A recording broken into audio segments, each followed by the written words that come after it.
great men lived can make our lives sublime because we watch what other great people have done.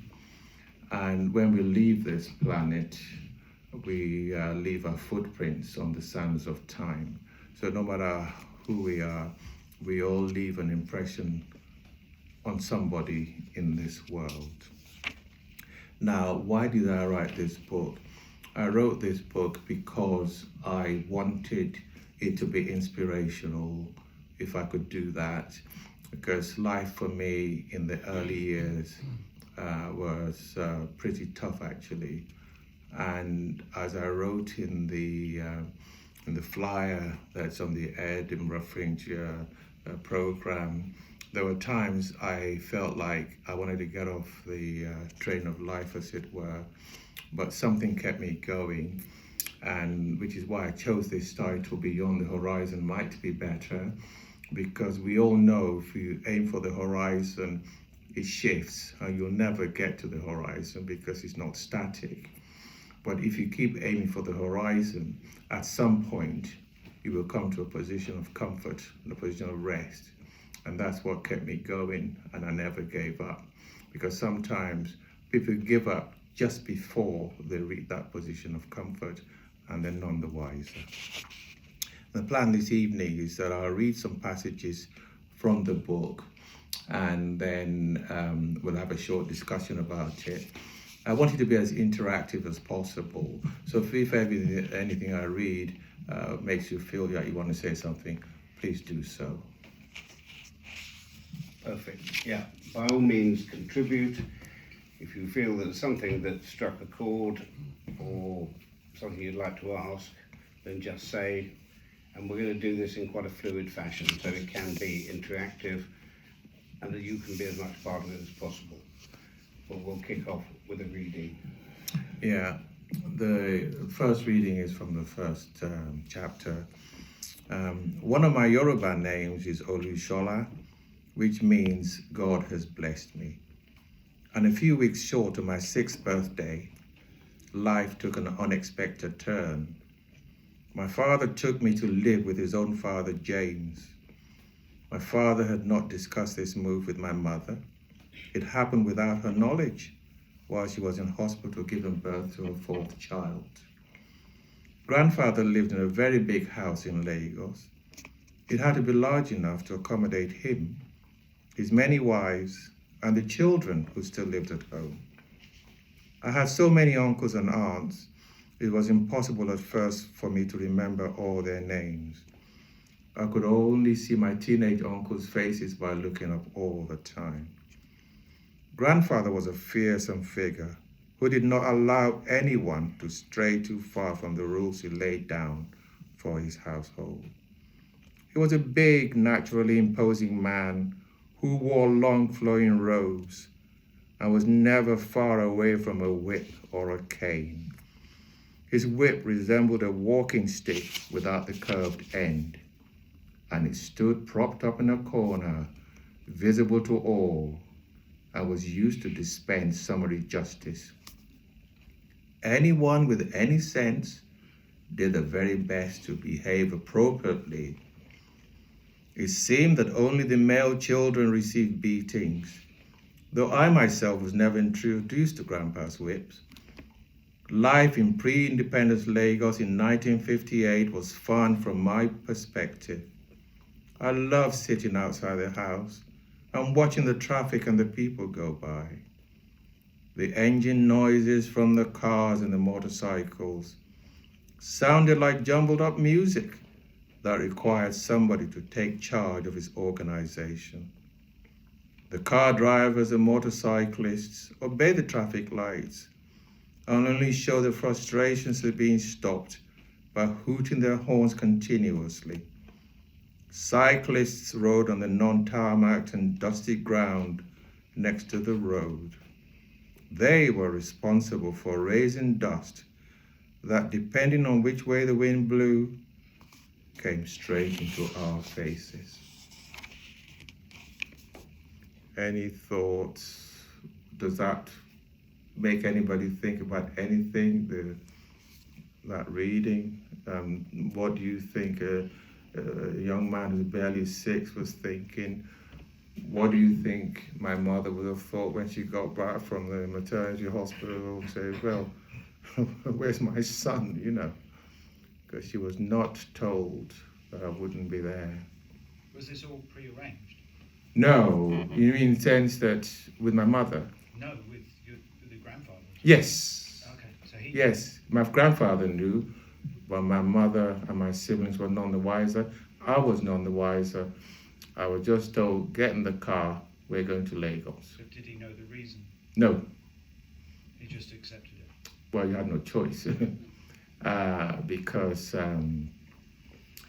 as I say, even at the age of 6, life was tough. And when I did a radio interview, my brother said, because he listened to it, and he said, why didn't you just spell out how tough it was? And I said, I'd rather not do that. I just leave it as life was tough, and people wanted to find out how tough. I'm prepared to tell you some of the tough things, but I wrote it down.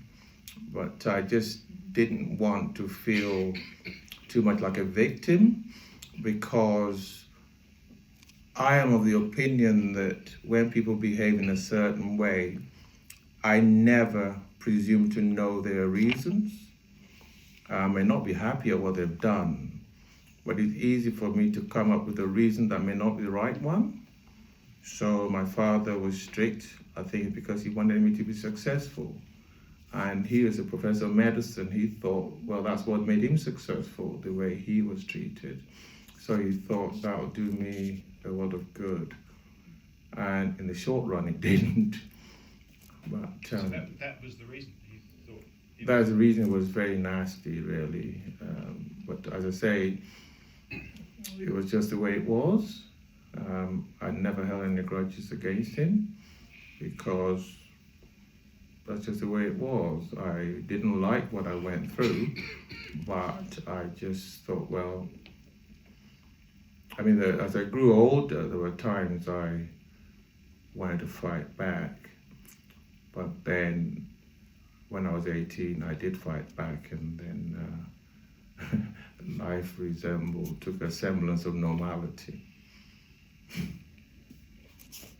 How has your perspective on your dad's motivations for sending you away, being strict as he was, how has your perspective on that changed from say, 60 years ago to now? Well, at the time I was totally confused, as you would be at that age. I had no reason. And my siblings and I, we used to ask each other whether we were adopted, actually. We didn't think he was our real parent, because we were convinced that nobody would do that to their own child, some of the things we went through. But because growing up, I couldn't talk to him. And I can honestly say, until about the age of 18, 20, the conversation was one-way conversation. I only ever spoke to him in response to something he said to me. I just couldn't approach him. But when I then started asking, he made me laugh one time. I said, Dad, when we were growing up, did you actually love us? He said, well, of course I did. If I didn't love you, I wouldn't buy you food. So I thought, well, fair enough. You can't argue with that, because you fed us. But there was this very powerful reconciliation right at the end of the book, when he acknowledges that he felt that what he did was wrong. Yes. When he became ill in 2004, I flew to Nigeria to be with him, and because he was quite virtually immobile, and he got into a bathtub and he couldn't scrub his back, so I was washing him in the bathtub, and we're chatting, and all of a sudden he says, I've never done anything bad to anybody in my life, because he was seen to be a very good gentleman in the society where we lived. So I've never done anything bad to anybody in my life. I didn't say anything at all. And then he turned around, looked me straight in the eyes and said, except for the way I treated you. And I thought, wow, for somebody who was never wrong, somebody who never apologizes, that was a big moment. And for me, that was a key moment, actually. And I just respected him even more, if I could. And I thought, yeah, for somebody, that was a difficult thing for him to say. And he said it to me, and I thought, well, that's quite good, actually. Perhaps the second reading, which will illustrate the beginning. Yeah, then the second reading is just a little passage about how I realized my whole life was going to change even more. I was back from Lagos by this time, and so I'll just read a passage. Then Father uttered the words that would become a feature of my life. Sunday, Father called, loud enough that Sunday the houseboy would not fail to hear. The houseboy duly appeared as if ethereal. He stood with his arms behind his back, barefoot, waiting for an order. Sunday was short and stocky, and when Mother called him, he always replied, Madame. He never responded to Father in a similar way. He just appeared silently like a figure from deep fog. He had light skin and sported a mustache. He looked to be about late 20s, and you always knew when he had been in a room because he left a strong smell of body odor. Both armpits of his shirt possessed the familiar watermark caused by stale sweat. Sir? Go and get me some whips, Father ordered in a calm, firm voice. I stood wondering what the heck was going on. Sunday dutifully went to comply, obviously aware of what was being asked of him. Lie down on the stairs, he screamed. By this time, I was totally confused about what was happening.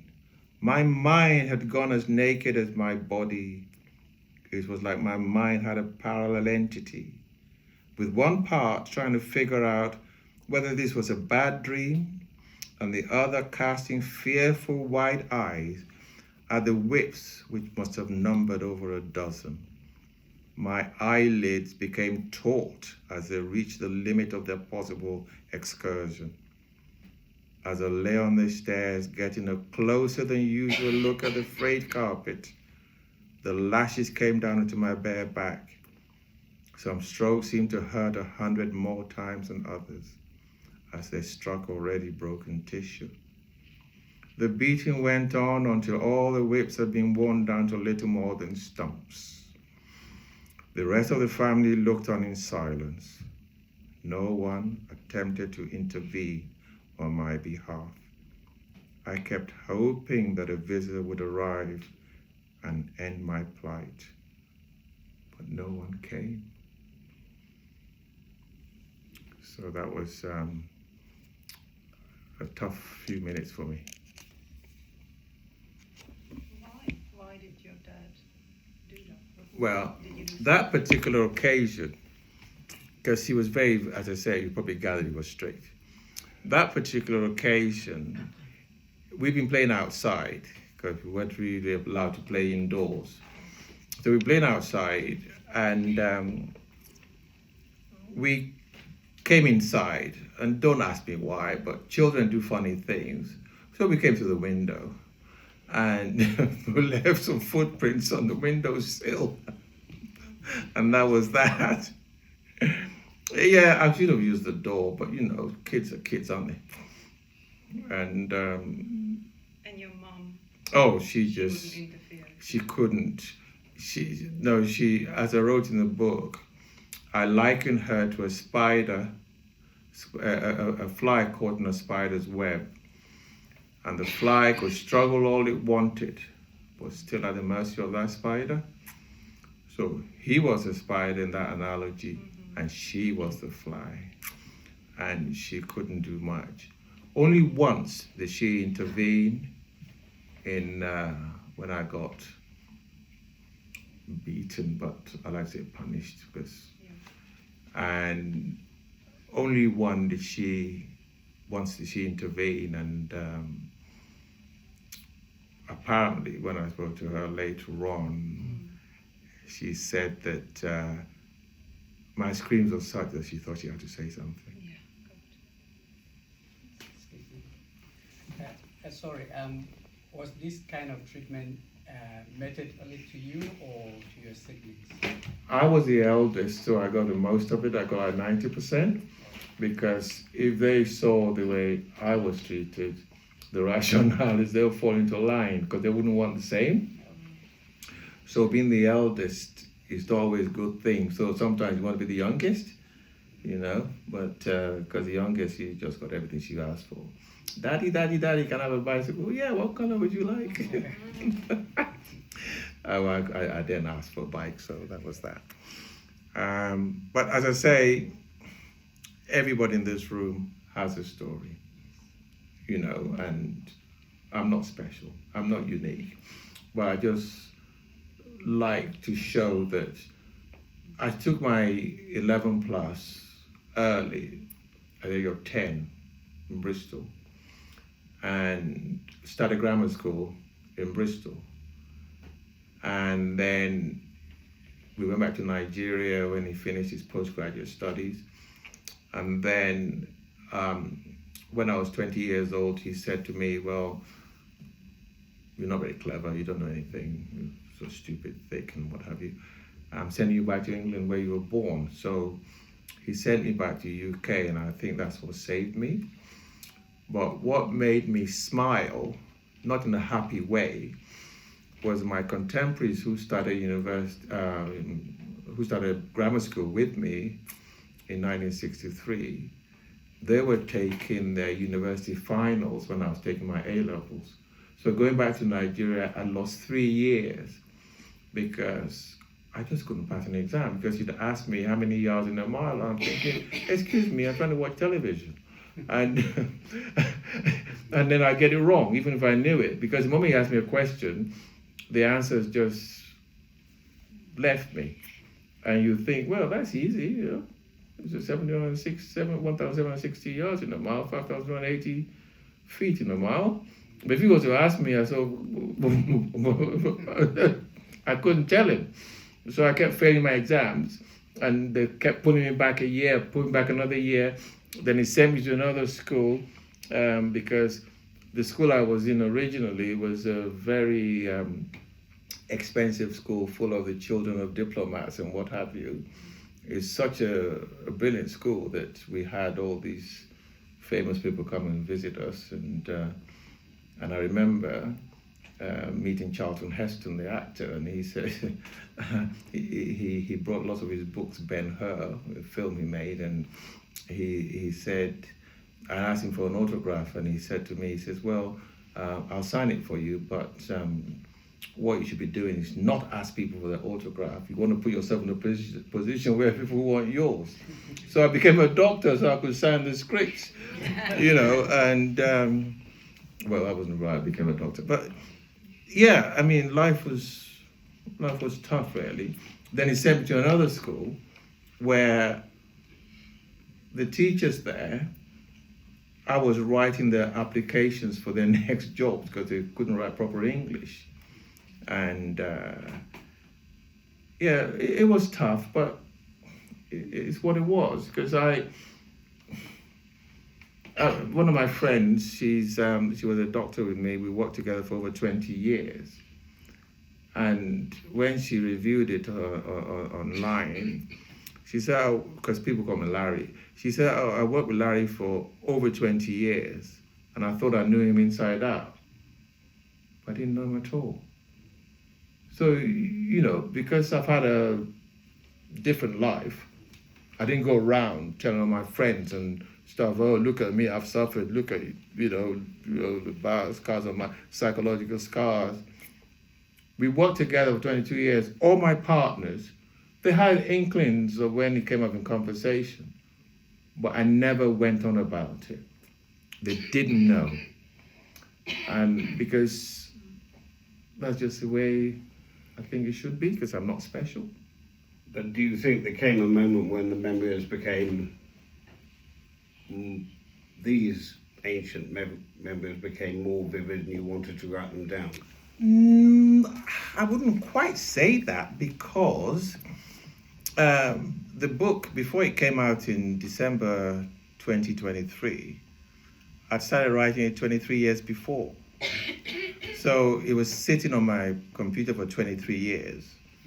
And I thought, well, I did not want to have it published whilst both parents were alive, because I didn't want to upset them. So when my mum died in 2020, I then spent 3 years working on it like it was a job. And I signed up for a creative writing course with Curtis Brown. And they charged a lot of money, but I didn't tell my wife. And so I paid Curtis Brown for a creative writing course. And then I went to Cornerstones, another company who sent me lots of advice on how to write. And in fact, I've written a few books before this, and now I've taken them off Amazon because I don't want my name associated with them, because total rubbish. Even though I sold hundreds and hundreds of copies, but I don't think they were well written.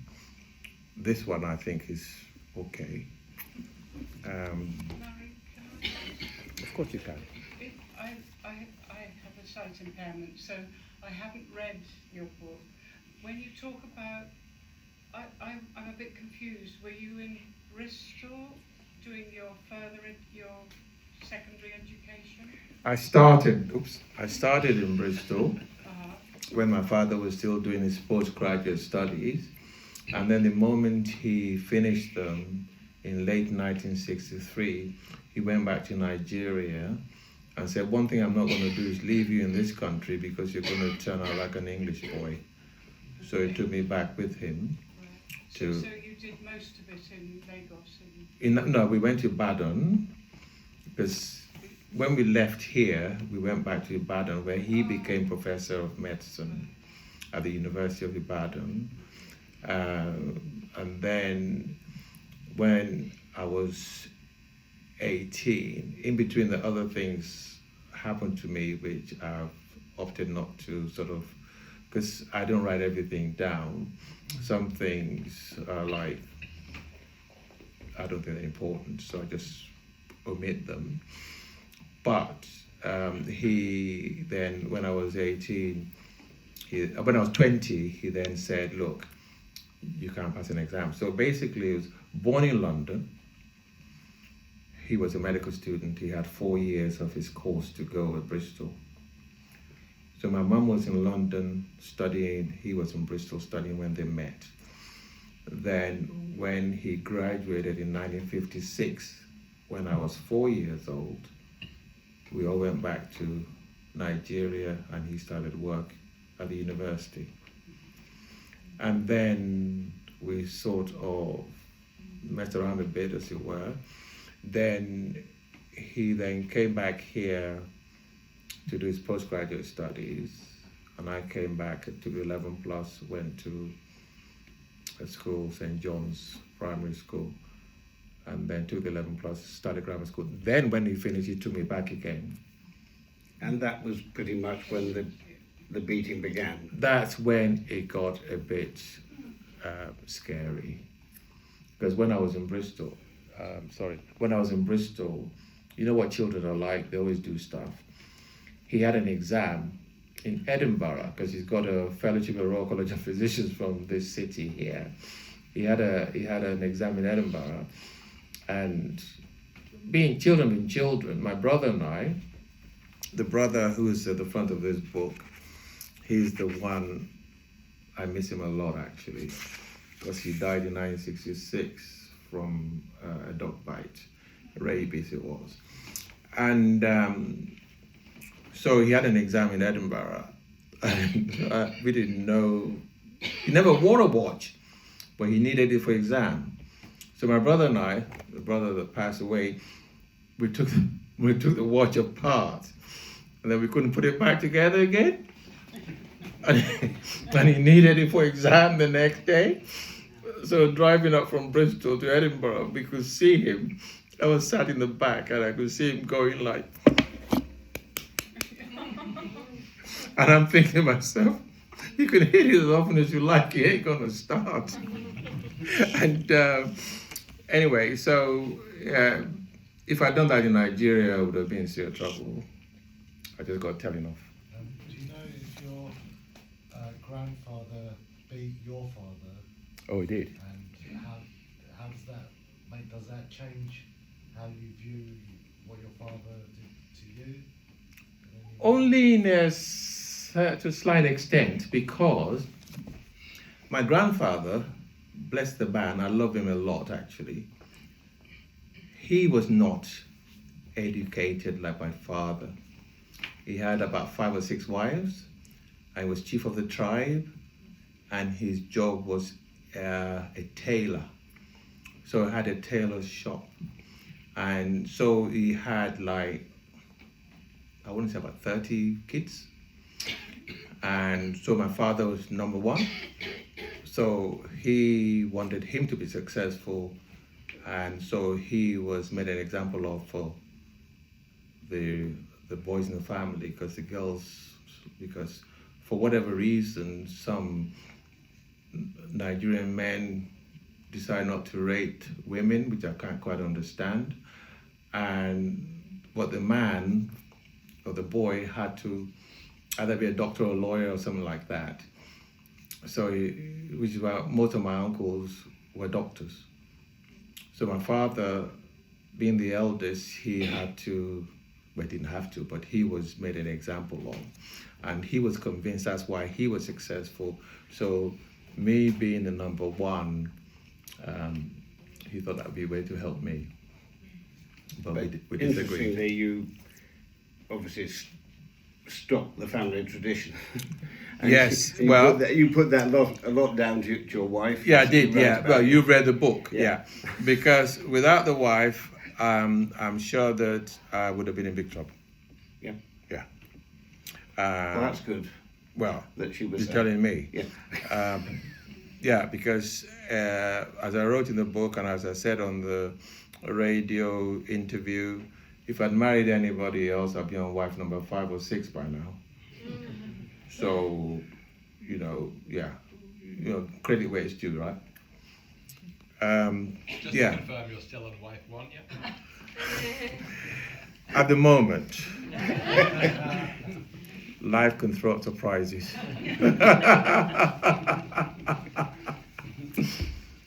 Any other questions? And as I said, I don't want it to sound like the book is full of misery. I don't want to be a misery memoir. So I'm a man of faith, so I put a little bit of faith in there, a little bit of hilarity in there. So I just quickly read a bit about faith, but it's not preaching as such. It's just questions that I've asked people and they haven't been able to answer me. None of my non-Christian friends can answer the following questions when I ask them. How is it that almost any man can have a child by almost any woman on this earth? Yet, scientists tell us attempting to donate blood or other tissue from one person to another can cause serious problems with rejection. Where is human sperm in this equation? Couldn't be more foreign. A single person can usually lift an unconscious, inebriated, anesthetized person. However, once the person is dead, one person does not find it as easy to lift on his or her own. And this is despite the ante-mortem and the post-mortem weight being identical. What has changed? Before they die, if they're alive, drunks, asleep, weigh 10 stones, fireman's lift, well away. They die, they weigh 10 stones, still the same. My goodness. And I don't know how many sort of deceased people I've seen 32 years of medicine. Lifting on your own is just not possible. And so I'm thinking, what has left the body? Is something left? Because they weigh the same. So back in the day, the people who knew about these things, they came with the term dead weight. And a friend of mine who's a farmer, when I asked him this, he said to me, he said, funny that, when one of my sheep is injured and I lift the sheep, no trouble. But when he's dead, weighs a ton. I said, well, I don't know the answer, but somebody does. And so I just think that all of us, there's a lot we don't know, and maybe we'll never know, because the question about the sperm, where the lady does not reject it, couldn't be more foreign, with 23 different chromosomes. And when I was doing my PhD, I was very, very fortunate to be in the same tea room as Steptoe and Edwards. And in 1977, 78, they were working on what the press called test tube babies, but we called it in vitro fertilization. And it was like being in a parallel world. I'm looking back at my past and I'm thinking, I'm sitting here with these Nobel Prize winners and all these lords and sirs and stuff, and they're asking for my opinion. Give me a break. So Larry, what do you think? Do you think this is what? Oh, goodness me. So I just thought, well, if you just persevere with most things, one day, all being well, you get there. That's another reason, as I said, as I wrote the book. And then also I put in here, just so you know, it's not just a misery memoir.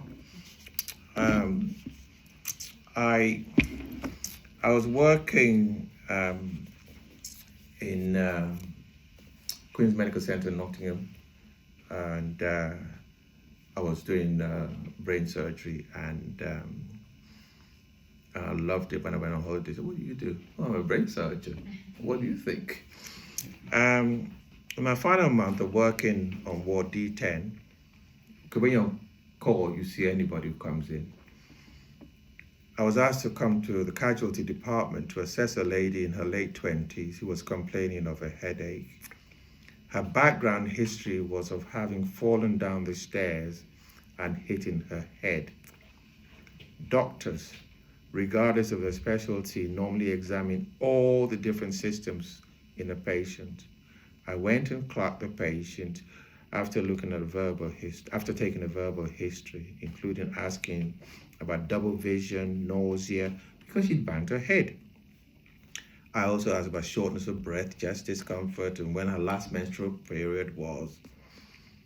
She told me she had a period in the last 4 weeks, which was good. It was normal in length and the amount of blood loss, perfect.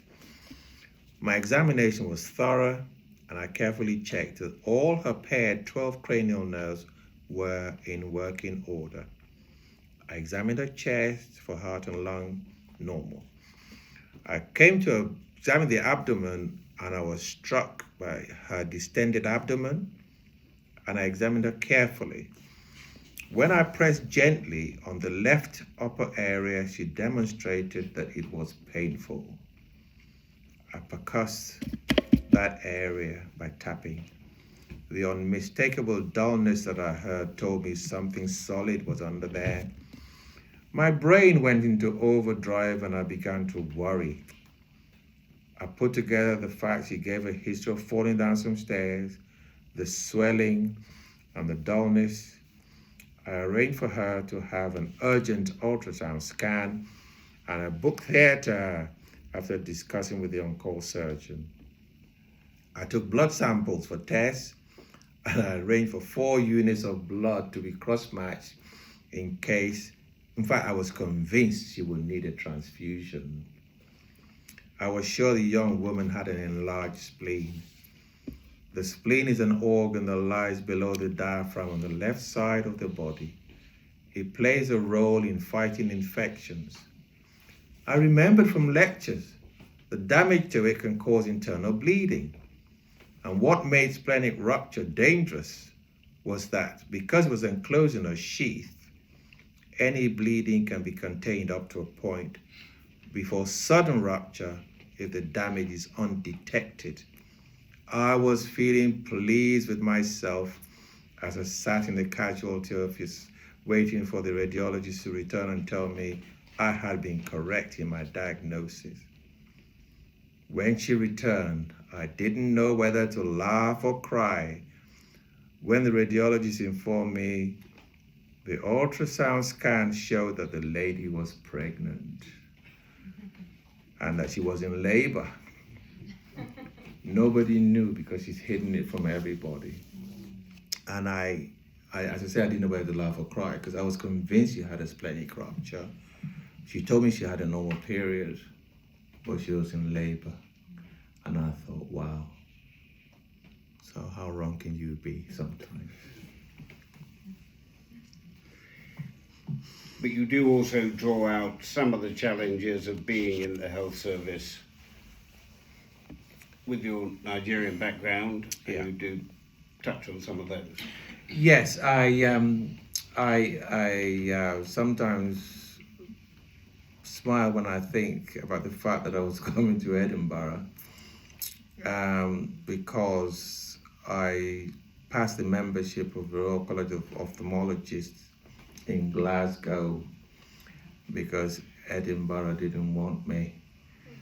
I went for the exam, the Viva. You take multiple choice, and if you pass the multiple choice, you're invited for a Viva exam.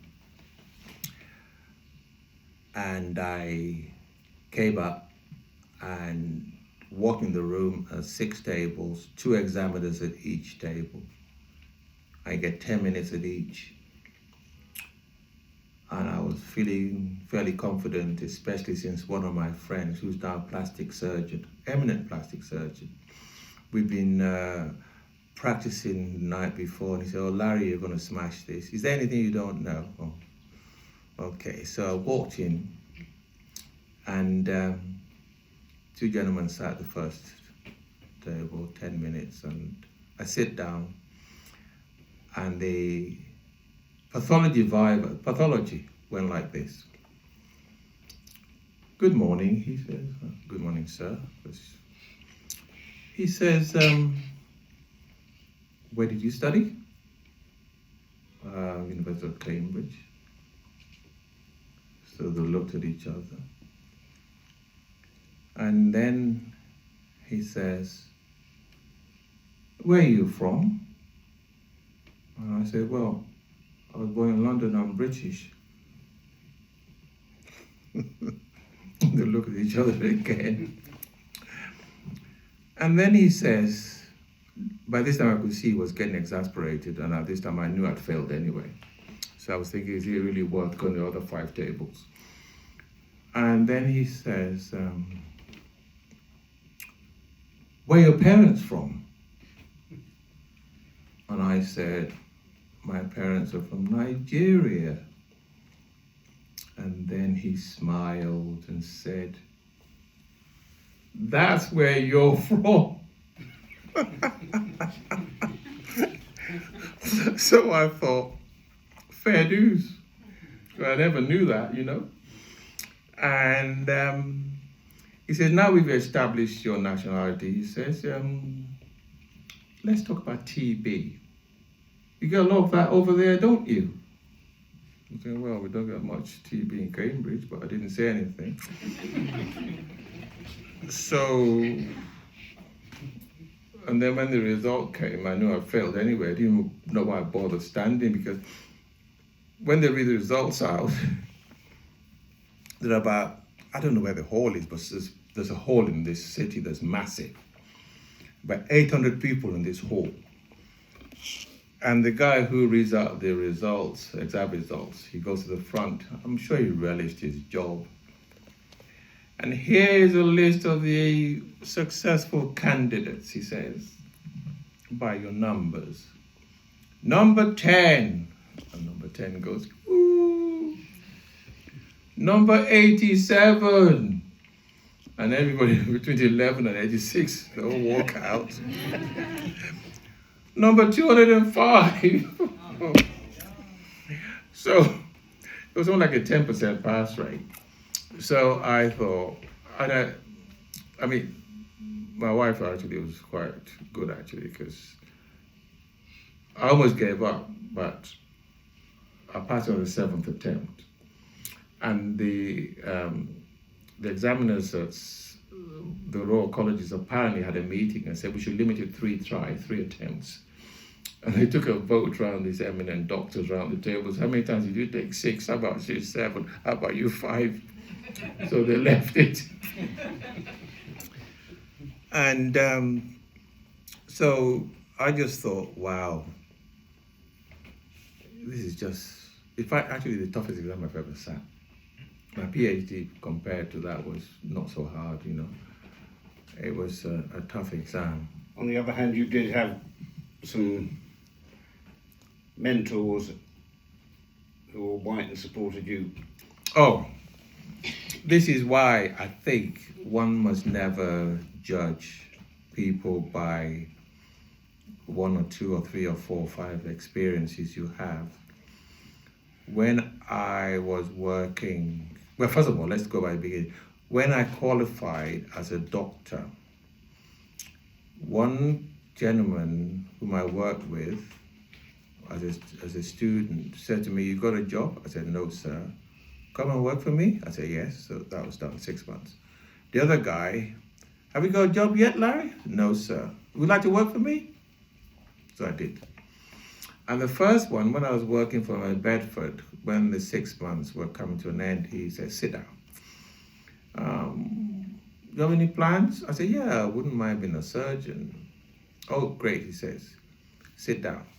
Picks up the phone and rings his friend in casualty and says, "I've got this great guy here and he's looking for 6 months casualty post. Will you be willing to see him and give him a job?" "Yeah." So I got 6 months of casualty without applying, 2 house jobs without applying. And then he puts the phone down again and says, "Now, since you want to be a surgeon, you need to do anatomy demonstrating where you teach undergraduates anatomy. I've already spent years teaching on physiology. That was my PhD. So now you need to teach anatomy." So he picked up the phone and rang the private hospital in Biddenham and said, "I've got this young man here who is looking for a 6-month post, private doctor in the private, our private residence, and then he can go to Cambridge and do anatomy teaching. So 6 months job, no application." And then he picks up the phone again and he rings his friend in Nottingham. "John, how Jimmy here?" He says, "I got this wonderful guy here." And I just wonder, he wants to be an eye surgeon, and I think 6 months of neurosurgery will be beneficial. So can you give him a job, please? "Yeah." So I did so I had 5 jobs, all because of this lovely man, Mr. Hatfield, just pick up the phone. And I think in all the jobs I did, I've only ever applied for, I think it's 2. The eye surgery in Derby.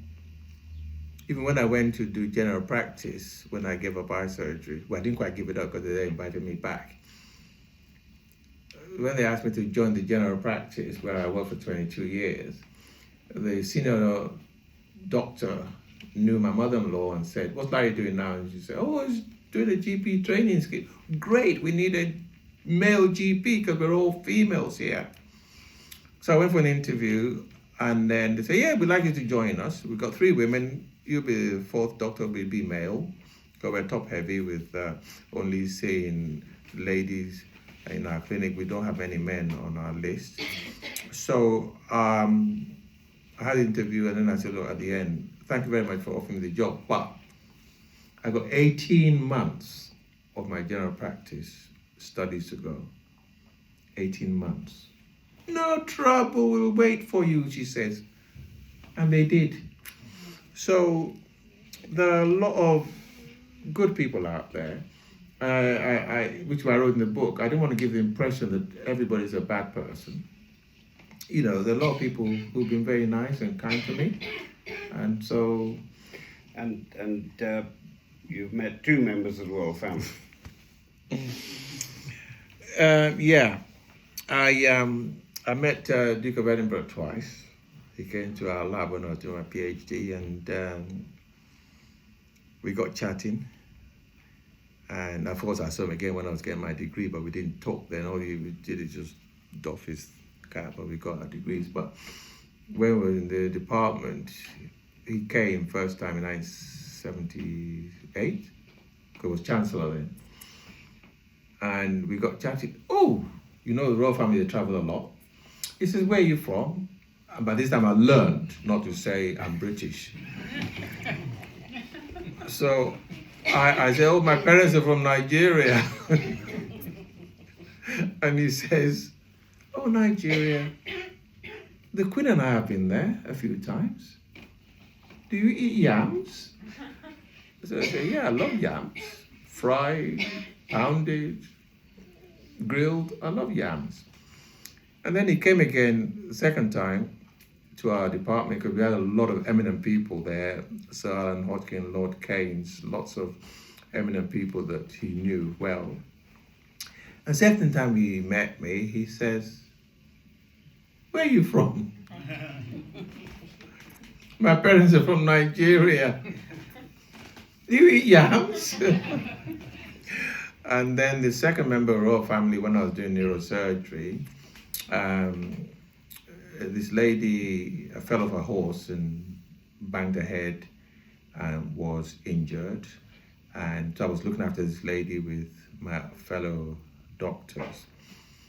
And my boss says, she's got a friend come in, and a very close friend come to see her. So you have to keep mum. And so the friend arrived. I knew it was somebody quite important, because you saw these burly men with their guns. They didn't hide it very well. You could see the butts. And as she walked in, I thought, wow, it's Princess Diana. And so we told her how her friend was doing, and that her friend will recover and be home soon. And she was just the most wonderful person, and I'll leave it at that. What was the nuggets that were in the folder? And then more broadly, who else has got a folder here? Of stories that they want Well, to their told. folders are in their heads. Or they could be on their computer screen already. I mean, his was. He said, no, I've got it all. It was on there for years. And I sort of went, okay, fine. Yeah. And yours again, it was there. Yeah. So what was the difference between the book and the folder? Well, people who might be hurt, in my case, were no longer there to be hurt, because I did not want to write anything that would make people feel bad, especially my mother, who never acknowledged, like my father did, never acknowledged it, and which is fine. She had her reasons, but that's fine. But I did not want to write anything whilst anybody was around to be upset by it. Okay. Anyone got a folder to offer? Something we can be talking about in due course. I think it's very interesting the way that memories are stored, and I love the digital version of them now. Presumably in days gone by they were in notebooks. Now they're in folders on the screen looking at you, waiting to work out. And I think that your folder was very special, and regardless of what you have to say, I think you've made this you've written a very special book, a very illuminating book, which is, I think, the important thing about it. And you've given us a lovely evening. So, ladies and gentlemen, Larry Amure.